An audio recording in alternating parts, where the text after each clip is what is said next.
A tackle. Routine. The kind that happens 400 times a match and means nothing. Except somewhere, in a server room nobody will ever film.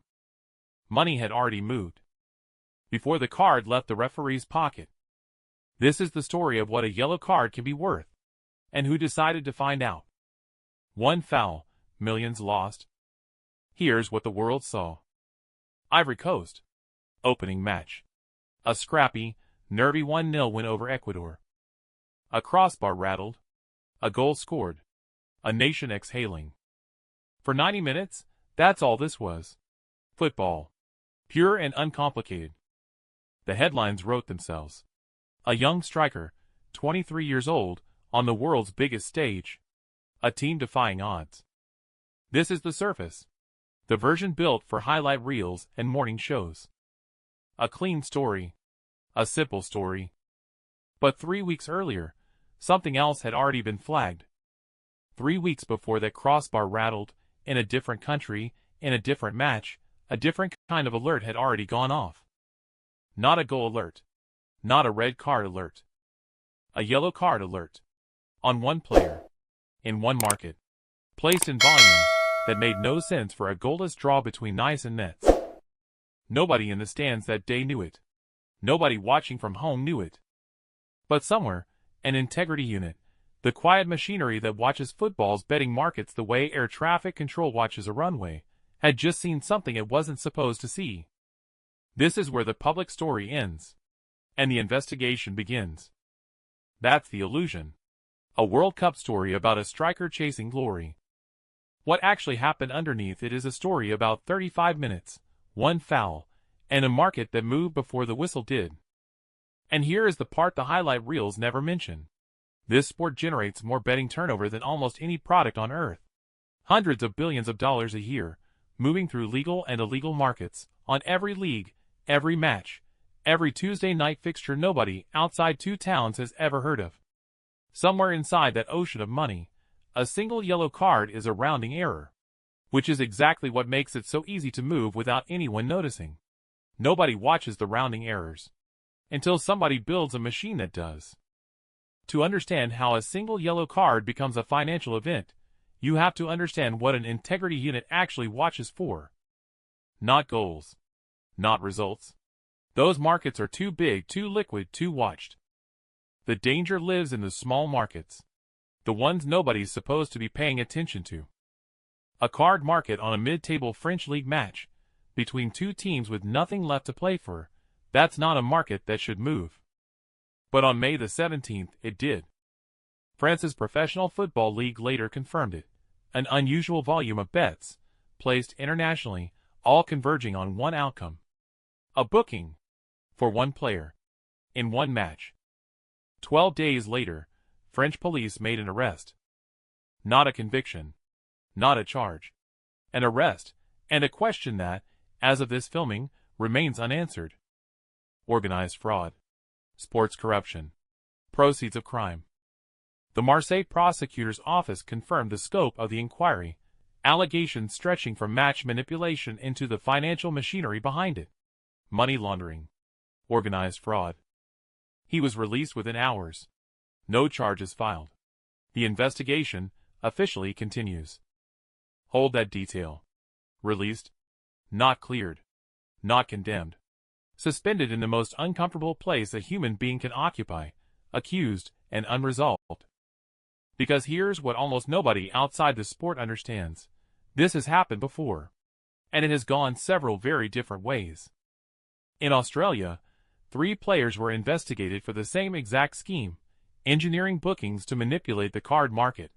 The findings were conclusive. Bans followed. 4 years. 7 years. Careers altered permanently. In England, a different story. A Brazilian international, accused of the same thing, deliberately collecting yellow cards while at West Ham, was investigated for years. And cleared. Fully. The same kind of machine that flagged suspicious betting once aimed itself at an innocent man, and walked away empty-handed. And go back further still, into a different sport entirely, and you find the case that taught the entire world what spot fixing even meant. Pakistan's cricket team, on tour in England, 2010. 3 players, a captain, and 2 bowlers. Caught not by an integrity algorithm, but by an undercover journalist who simply paid a middleman to prove it could be done. A no ball, bowled on command, at a pre-arranged moment in a test match, for a fee. Nobody in that stadium had any idea they were watching a crime unfold in real time. The players went to prison. The sport never fully recovered its innocence. That's the line spot fixing has always walked. Not big enough to change a result. Small enough to feel invisible. And that's precisely why it works, until it doesn't. So which story is this one? The Australian ending? The English ending? The Pakistani ending? Or something we haven't seen a template for yet? The machine doesn't know. Not yet. That uncertainty is not a flaw in the system. It is the system. Integrity monitoring doesn't catch criminals. It catches anomalies. People, investigators, prosecutors, a whole apparatus built to be slower and more careful than a betting market, have to decide what those anomalies mean. And while they decide, the man at the center of it all kept playing. A World Cup opener. A crossbar. A nation celebration, running in parallel to a French prosecutor's open file. 2 realities. Operating at the exact same time. One on the pitch. One in a case file 4,000 miles away. That collision is where this story stops being simple. There's a question worth sitting with here, before we go further. Why him? Why a 23-year-old on loan, fighting relegation, in a goalless draw nobody outside France was watching? The uncomfortable answer, the one integrity researchers have been saying for years, is that the players most exposed to this kind of approach are rarely the household names. They're the ones in between. Talented enough to be useful. Replaceable enough to be pressured. Underpaid relative to the value of the markets built around them. A superstar earning tens of millions has less reason to risk everything for a fraction of that sum funneled through a fixer. A player still fighting for his contract, his transfer, his next club, has a very different relationship with the word incentive. None of that proves guilt in any single case. But it explains, structurally, why this crisis rarely starts at the very top of the sport. It starts in the middle. In the matches nobody's filming for highlight reels. Here is the detail that changes everything. This was never just about one man. One investigation. One yellow card in one forgettable match. Reporting from inside the sports integrity world identified a second case. A second player. Inside the same tournament. And the scheme attached to that second case is stranger. Darker. More calculated than anything involving a betting slip. Investigators reportedly examined whether a player intentionally collected a yellow card in a domestic league match, not for money in his own pocket. For timing. To serve a one-match ban early. Quietly. Strategically. So the suspension would already be finished before a far bigger fixture arrived. A booking weaponized. Not to lose money. To guarantee availability for the match that actually mattered. And somewhere outside that stadium, people who knew the plan in advance didn't need to guess. They didn't need luck. They had information nobody else in the world had. This is the twist underneath the twist. Spot fixing was never just a corrupted athlete cashing in. Sometimes, allegedly, it's a circle. A small one. People close enough to a player's decisions to know what's coming. Profiting off a choice the player himself may not have even known was being watched. If true, it complicates the entire moral architecture of this story. Because it means the man under investigation may not be the only person who needs to answer for what happened. No charges have been proven. The investigation is ongoing. And while all of this stayed sealed behind prosecutors' doors, the institutions around the World Cup had their own crisis to manage, in public, in real time. Days before facing Germany, the player at the center of the original case was denied travel authorization into Canada. The Ivorian Federation cited unresolved administrative clearance. The unspoken reason needed no translation. Less than 24 hours later, the decision reversed. He was allowed to travel after all. A man, cleared for one border crossing, while a French investigation, on a separate continent, continued asking whether he should ever have crossed that other line. The one between an athlete and a market betting on his every move. And FIFA, the organization whose tournament was now sitting directly on top of an active criminal inquiry, did what institutions in football almost always do in this exact position. It said as little as possible. No public timeline. No commitment on whether a conviction, if it ever comes, would even arrive before the trophy is lifted.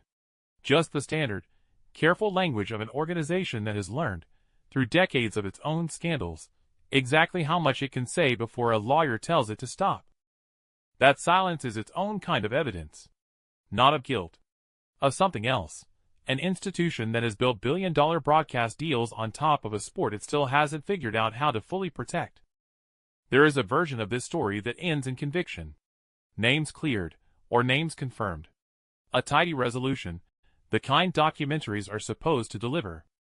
This isn't that film. Not yet. Maybe not ever. What we have instead is something harder to sit with. A young man who may be entirely innocent, caught in a system built to treat statistical anomalies as guilty until investigated otherwise. Or a young man who made a choice in the 35th minute of an inconsequential match, never imagining that choice would follow him onto the biggest stage in his sport. Both possibilities exist, right now, in the same case file. That discomfort is the actual subject of this film. Because somewhere in the last decade, football stopped being only a game decided by goals. It became a surface, every touch, every tackle, every card priced and traded in real time by people who will never set foot on the pitch. A player doesn't just carry the weight of a result anymore. He carries the weight of every micro-market built around his body. His temper. His fatigue. His 90 minutes, sliced into hundreds of tradable moments. Think about what that actually demands of a human nervous system. To play a World Cup match knowing that somewhere, anonymously, strangers have money riding not just on whether you win, but on whether you get angry, whether you get tired, whether, in a single unguarded second, your foot lands a half beat too late on someone else's ankle. That is not the pressure athletes signed up for a generation ago. It is the pressure this generation inherited, without ever being asked. That is the real cost buried inside this story. Not millions won or lost by strangers in a betting market. The cost is trust. The quiet, fragile thing that lets a crowd watch a tackle and simply believe it was just a tackle. Once that belief is questioned, once a fanbase starts watching a yellow card and wondering who profited, it doesn't come back easily. Maybe it doesn't come back at all. And maybe that's the real inheritance of this entire era of football. Not the records. Not the trophies. But a permanent, low hum of suspicion sitting underneath every replay. A question that used to be unthinkable, now asked instinctively every time a card comes out. Was that real? One foul. 35 minutes. A question that outlived the final whistle. And a sport now forced to ask what, exactly, it's still willing to call a game. Investigation ongoing.